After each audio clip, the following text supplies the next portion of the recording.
Have you ever woken up and noticed that your energy isn't what it used to be? Maybe your joints feel a little stiffer, your morning routine takes a bit longer, or perhaps, even after a full night's sleep, you still feel tired. It can be frustrating, like your body is aging faster than your But what if I told you there's something simple, something so small you might overlook it, that can help you feel years, even decades, younger? Now, I'm not talking about a miracle pill or some fancy new treatment. I'm talking about something you can do every single day, something that doesn't cost a dime. And the best part, it works with your body, not against it. As we grow older, our bodies begin to shift, metabolism slows, our muscles lose tone, we tire more easily, and our immune system doesn't respond as quickly. But that doesn't mean we're powerless. Quite the opposite. With a few tiny consistent changes, you can feel more energized, sharper, and more in control of your health than ever before.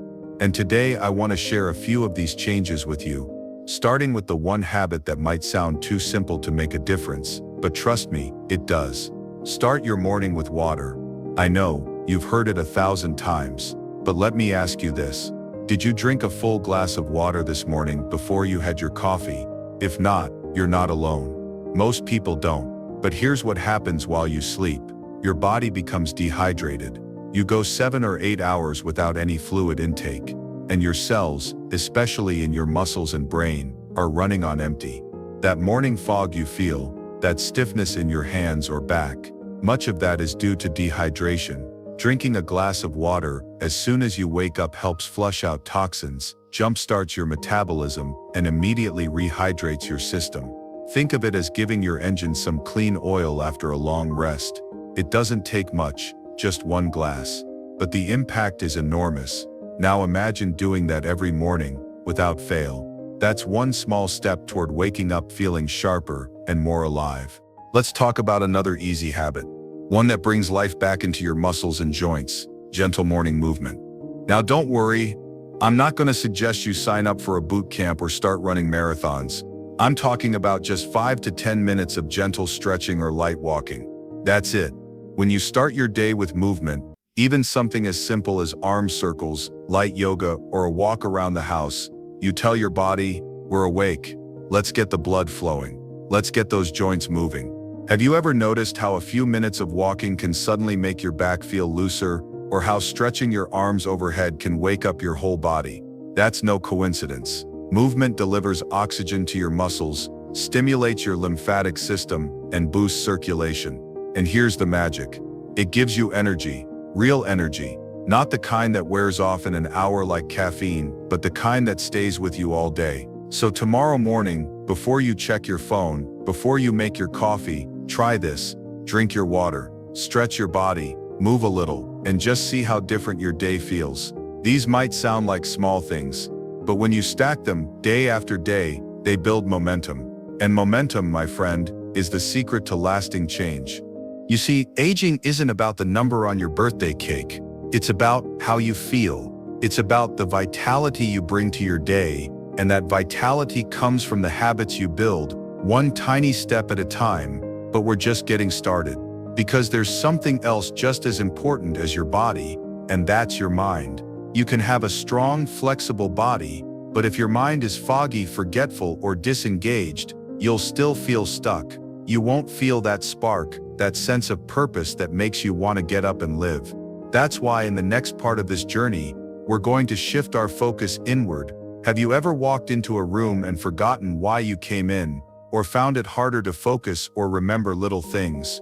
Don't worry, you're not alone. But there are ways to sharpen your mind, strengthen your memory, and even rewire your brain for clarity and joy. Because staying young isn't just about how you move, it's about how you think. So stay with me, because next we're going to explore the simple daily practices that can reignite your mental sharpness and keep your brain feeling 20 years younger too.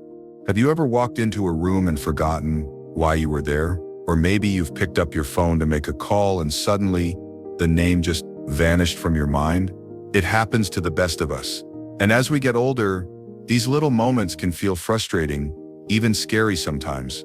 But let me tell you something, they don't mean you're losing your mind, not even close. In fact, your brain still has the power to grow, adapt, and get sharper, no matter how many candles were on your last birthday cake.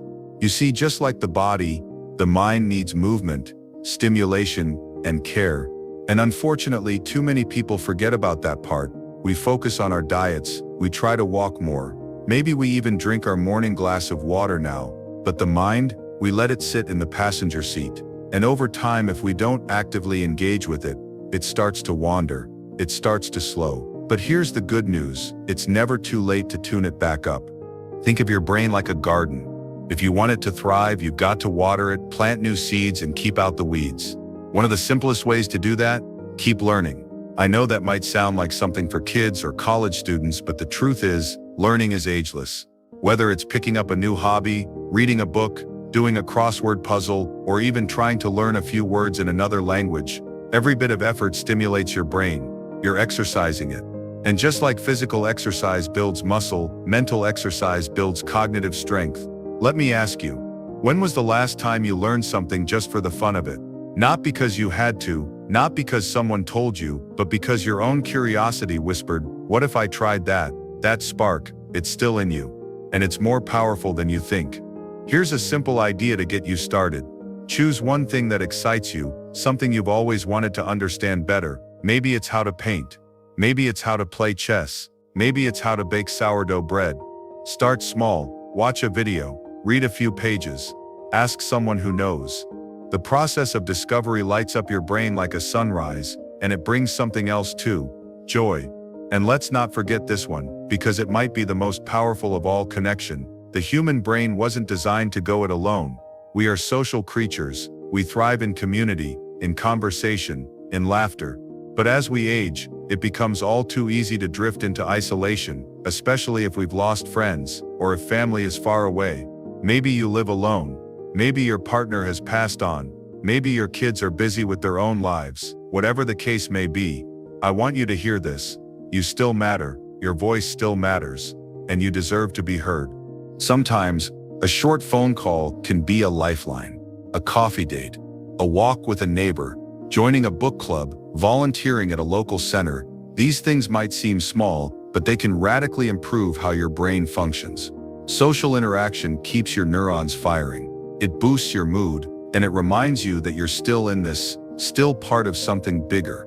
If you're feeling a little unsure about reaching out, that's okay. Start simple. Smile at someone at the grocery store. Strike up a conversation with the person next to you at the park. Just one connection today. That's all it takes. The rest will follow. And here's something else to think about. Your environment shapes your mind. If you're constantly surrounded by negativity, whether it's through the news, certain people, or even your own inner dialogue, your brain absorbs it like a sponge. But you can change the water you're soaking in. Fill your days with uplifting music, inspiring stories, or peaceful silence. Surround yourself with people who lift you up. Let go of what drains you. It might not happen overnight, but these small choices rewire the way your brain sees the world. It's like flipping on a light in a room that's been dim for far too long. And if you ever find yourself thinking, it's too late for me, let me stop you right there. Because it's not. It's never too late to build new neural pathways, to challenge your mind, to feel alive again. Your age doesn't define your potential. Your attitude does. So today, here's what I want you to try. Do one thing that makes your brain work. Read something meaningful. Write a note. Solve a riddle. Have a deep conversation. And if you want an extra challenge, try learning something brand new. You'll be surprised at how good it feels. And tomorrow, do it again. Because the truth is, every day you wake up is a chance to get sharper, a chance to feel more confident, more capable, more in control. Your mind is not gone, it's just waiting to be reawakened.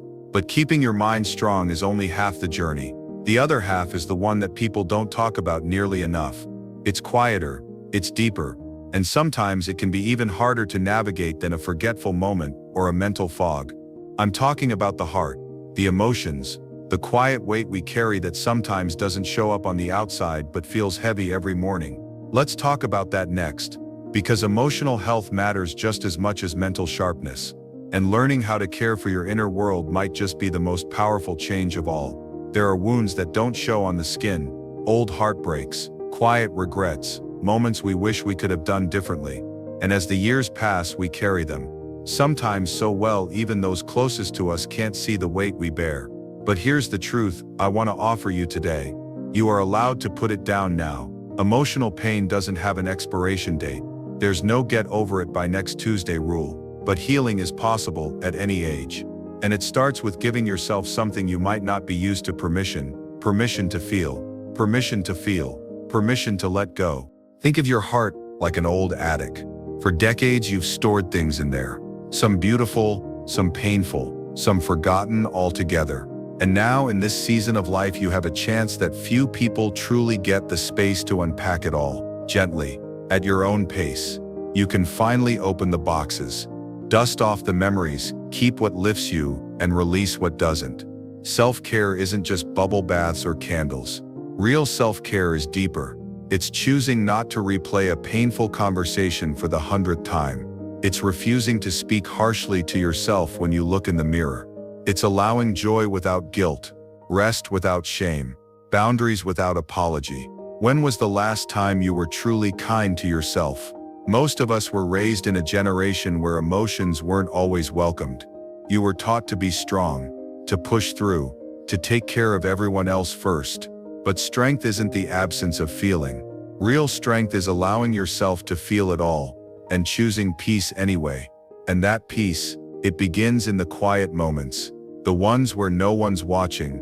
When you're sipping tea by the window. When you put your hand on your heart and whisper, "I forgive you." Not just others but yourself. For what you didn't know. For what you couldn't change. For what you're still learning to accept. Here's something simple but powerful to try this week. Write a letter to your younger self. Tell them what you've learned. Tell them what you wish they knew back then. Be gentle. Be proud. Be honest. That act alone can release decades of hidden emotion and bring clarity you didn't know you needed. Another self-care practice that often gets overlooked: saying no. You've earned the right to protect your energy. You don't have to attend every event, answer every call, or please every person. You've done enough. Now it's your turn. Your season of selective peace has arrived. And here's something else. Joy is not just for the young. Don't let anyone or any voice in your head convince you otherwise. You're still allowed to dance in your kitchen, laugh until your cheeks hurt, start a silly new hobby, be spontaneous. You don't need permission. You just need to remember, you're still alive. And that means joy is still available to you. Some days will be harder than others. That's okay. You don't have to be fine all the time. But please don't go through the hard days alone. Whether it's a trusted friend, a support group, a spiritual community, or even a journal, talk to someone. Express what's inside. Your emotions deserve air, not storage. And remember, peace isn't a destination. It's a practice, a choice you make again and again. Some days it feels far away. Other days it wraps around you like a warm blanket. But it's always possible. And it always starts with how you treat yourself. So today, I want to offer you a simple challenge. Just one thing: do one kind thing for your heart. Sit in stillness. Breathe deeply. Forgive yourself. Call someone you miss. Or simply take a nap without guilt.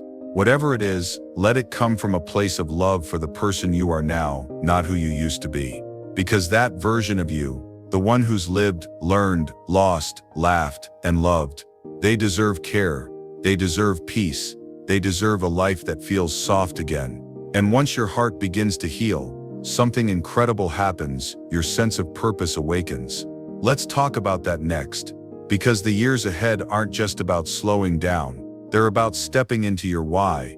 And believe me, it's still waiting for you. There's a silent myth in our culture. The idea that life starts to shrink after 60. That purpose becomes a memory. That passion is for the young. But here's the truth that burns brighter than ever.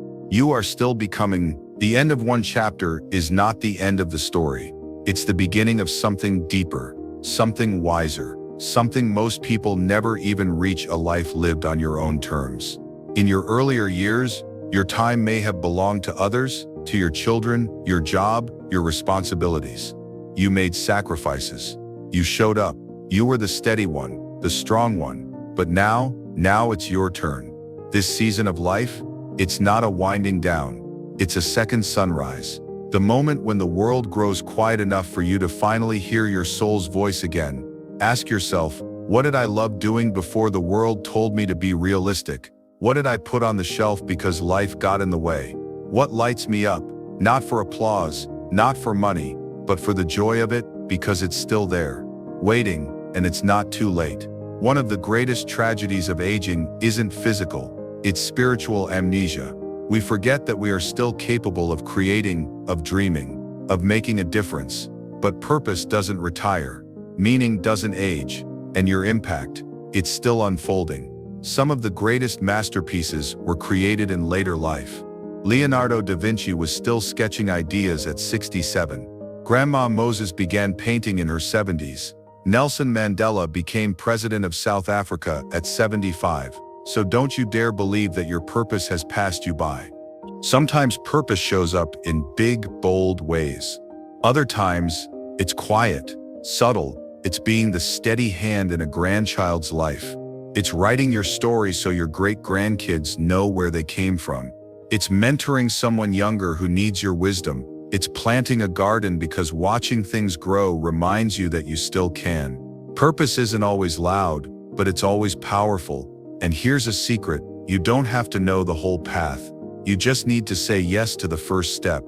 Try that pottery class, volunteer once a week, start the memoir, learn to play the instrument you never had time for. Find something that wakes you up inside. Because the moment you do, life begins to expand again. You were not born just to pay bills, grow old and disappear.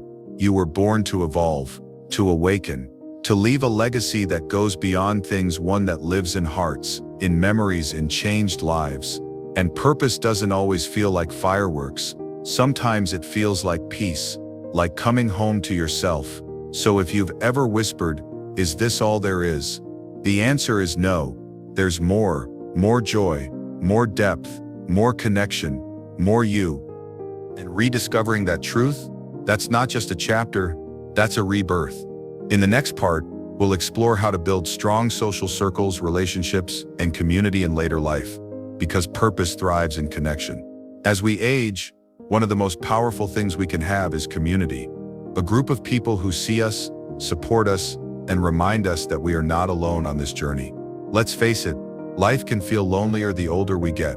The kids grow up, they move away, friends pass on, and sometimes we find ourselves in more solitude than we'd like. It's easy to fall into the trap of thinking that this is just part of getting older, that isolation is inevitable, but it's not. In fact, connection is the antidote to isolation. Social engagement isn't just a luxury, it's a necessity. Studies show that strong social ties can lead to a longer life, better health, and even a better memory. People who are actively involved in social networks and relationships tend to live happier, healthier lives. They recover from illness more quickly. They experience lower levels of stress, and their overall happiness skyrockets.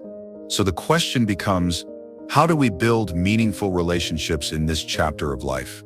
Let's start with the most important step, taking action. The hardest part is often the first step, but it's the one that counts the most. Whether it's reconnecting with old friends or making new ones, there are countless ways to start building your circle of support. Here are a few powerful ways to get started. Find new communities. Maybe it's been years since you joined a club or group. It doesn't matter. Today is the day to start again. Look for social clubs, volunteer opportunities, church groups, or hobby classes in your area. These places are filled with people who share your interests and are looking to connect just like you. Even in today's digital age, there are online communities for almost anything. Book clubs, gardening groups, fitness classes, you name it. You don't have to be physically present to make strong, meaningful connections. Reconnect with old friends. The pandemic, moving, and life's changes may have caused a lot of us to lose touch with people we once considered close. But it's never too late to reconnect. Call that friend you haven't spoken to in years. Send a message, write a letter. Sometimes, a simple "I've been thinking of you" is all it takes to spark a reunion. Relationships from the past can be the most comforting and fulfilling. These people remember you when you were younger, and they know the depth of your journey. Get involved in family life. If you have family around, now is the time to pour more love and attention into those relationships. Your grandchildren, nieces and nephews, or even adult children need you. Your wisdom is invaluable to them. Share stories, teach them lessons, be the rock they can lean on when life gets tough. Not only will this enrich their lives, but it will bring you immeasurable joy and fulfillment. There's something deeply rewarding about being a guiding presence in younger generations. Practice empathy. One of the greatest gifts you can give to others and yourself is empathy. Showing understanding and compassion opens the door to deeper relationships. People will feel valued and connected to you when they know you genuinely care. Whether it's listening intently, offering advice when asked, or simply being present for someone, empathy builds lasting bonds. Join or create a support group. Support groups are amazing sources of connection, especially when going through major life transitions. Whether it's dealing with loss, health issues, or life changes, sharing your experiences with others who understand can be incredibly healing. If you can't find a group, consider starting one. It doesn't matter if it's small, the right people will find their way to you. Whether it's a gathering of like-minded people or a group with shared struggles, being part of something like this can provide immense emotional strength. Volunteer your time. Sometimes the act of giving is the best way to connect. Volunteering can fill your life with purpose and bring you into contact with wonderful like-minded people. Whether it's at a food bank, animal shelter, or senior center, offering your time helps build strong, supportive networks. Creating and maintaining deep, meaningful relationships requires effort, but the rewards are more than worth it. These connections provide emotional support, opportunities for growth, and shared experiences that are vital to a fulfilling life. Now, as we've explored how connection brings joy and vitality into our lives, we are about to turn our focus on something equally as important: living fully, with an eye on what comes next. Now that we've explored how to care for your physical, mental, emotional, and social well-being, let's take a moment to look at the most important part of all: the present. So many of us spend our time looking back on the past or worrying about the future. We reflect on what we've lost or wonder what's to come. But here's the truth: the present moment is all we truly have. It doesn't matter if you're 60 or 80, it's never too late to begin embracing life fully, to soak in each moment as it comes. This is the key to living with joy and vitality, no matter your age. So what does it mean to live fully in the present? First, it means letting go of regrets and worries. It's natural to have memories or to think about things you wish you could have done differently. But those thoughts can weigh you down and rob you of the joy you deserve in the here and now. Instead of looking back with regret, focus on what you can do today. Maybe there's a new hobby you've wanted to try, or a new place you've wanted to visit. Maybe there's someone you've been meaning to call, or something you've been wanting to learn. Don't wait. Take that first step today.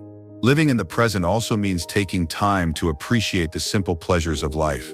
As we age, it's easy to overlook the small things that bring us happiness. But let's be real, life is made up of these small moments. The morning sunlight shining through your window, the smell of freshly brewed coffee, the laughter of a grandchild, the comfort of a favorite blanket. Embrace these moments. Feel the joy they bring. Allow yourself to smile at the little things, because those little things add up to a lot of happiness. Another way to live fully in the present is to stay curious and open-minded. Don't fall into the trap of thinking you know everything, or that it's too late to try something new. Life is a journey of constant learning, growth, and change. The moment you stop learning, you stop growing. Take a class, pick up a new book, try a new recipe, ask questions, stay curious about the world around you. Each day brings something new to discover, and by keeping that curiosity alive, you keep your mind sharp and your spirit youthful. Living fully in the present also involves being kind to yourself. Aging can bring physical changes, and at times it might feel frustrating. But remember, it's important to practice self-compassion. Accept where you are now, and honor the wisdom you've gained along the way. Be gentle with yourself, especially on the days when things don't go as planned. Perfection is not the goal. Contentment is. Now let's talk about enjoying the people around you. Don't wait until the perfect moment to reach out, connect, or make memories. Those moments are already here, right in front of you. Whether it's spending time with your children, grandchildren, or old friends, make the most of every moment. Look at the people in your life. They are a treasure. You don't need to be doing anything extravagant to create memories. Just spending time together, talking, laughing, or sharing a meal can be enough to nourish your heart and soul. Finally, living fully in the present means embracing your own unique journey. You are on a path that no one else can walk. You've gained experiences, wisdom, and stories that are yours alone. Don't compare your journey to anyone else's. Celebrate the life you've lived, and be proud of the person you've become. As you embrace the present, remember this: you deserve to live a life filled with joy, purpose, and connection. There's no need to wait for a perfect time to begin. The perfect time is now. As we close this video, I want you to reflect on one simple question: what can you do today that will bring you happiness? It doesn't have to be something big. It can be a small action, calling an old friend, going for a walk in the park, or simply taking a moment to enjoy the peace around you. Whatever it is, do it. Your future is built on the actions you take today. And the good news is that it's never too late to start living the life you've always wanted. You don't need to wait for anything. Your time is now. If this video resonated with you, I'd love to hear your thoughts. What is one thing you're going to do today to live fully? Leave a comment below. I read every single one of them. And don't forget to like and subscribe for more tips on living your best life. Thank you so much for being here today. Remember, you are capable, you are worthy, and you have so much more to give. Enjoy today and live fully.